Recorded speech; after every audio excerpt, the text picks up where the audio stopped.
Hey, this is Sean Bacon with Xcellence Inspection Services, and today we're talking about what we find in the crawl space.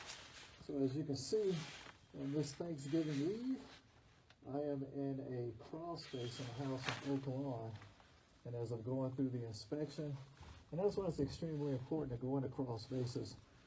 In most cases, it's usually not something that you find that's monumental, but this is something that is minor in terms of repair, but it could be major in terms of how much it could cost the client. So as I'm under the bathroom, you can see there's an active water leak here. Now you look at how long this has been leaking.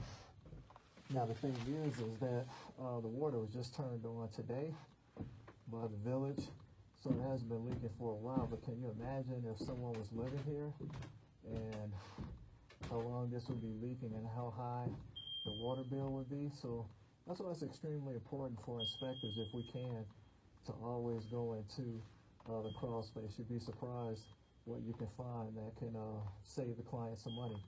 This is Sean Bacon with Xcellence Inspection Services. If you'd like for us to perform an inspection for you, please give us a call at 708-299-9235.